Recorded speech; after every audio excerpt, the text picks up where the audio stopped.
Story of a little boy from Franklin who tried to sell his stuffed dog to buy food has made its way really all around the world. Yeah, people have been touched by this story, and Local 12's Anjanette Levy has the voicemails to prove it.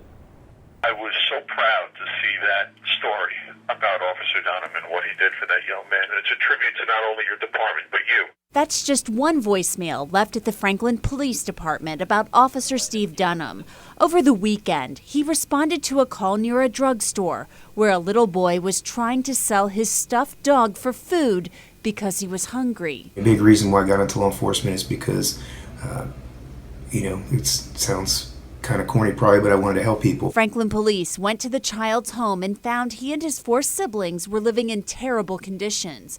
Rocky Adams, known as Franklin's Santa Claus, first saw the boy. Now he's helping the children through St. Vincent de Paul, and donations have been coming from all over. I've talked to Texas, California. I've got to call Alaska this afternoon because it's too early this morning, and it just didn't look right. I thought he had pajamas. I thought he was 3 or 4 years old. Today at the home where the children lived, no one answered the door as the children's parents face misdemeanor child endangering charges. Franklin's police chief says his officers did what most would do. We got into this line of work to help people. If that means spending money out of our own pocket to help someone, we do it.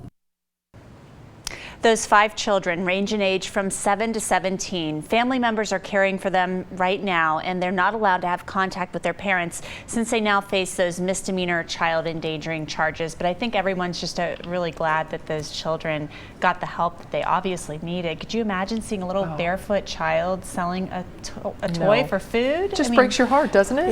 And it's heartwarming that the police officer did the right thing, and that it's warmed the hearts of people really around the world. There's just been an outpouring of generosity. Yeah, and with so much bad news in the world, it's nice to see something that spreads like wildfire, even though it's a sad story, but it's about something good. And maybe we'll help more kids. And when the parents do go to court, we're going to cover that, right? Yeah, I most certainly would think we would. These are misdemeanor charges, so it's not going to go to a grand jury or anything like that. They'll be in municipal court, so we'll follow it. All right, sounds good. Thanks very much. Hey, anyone who wants to help the children, you can do so by donating to St. Vincent de Paul in Franklin, and those donations can also be sent to St. Mary's Church in Franklin. And still to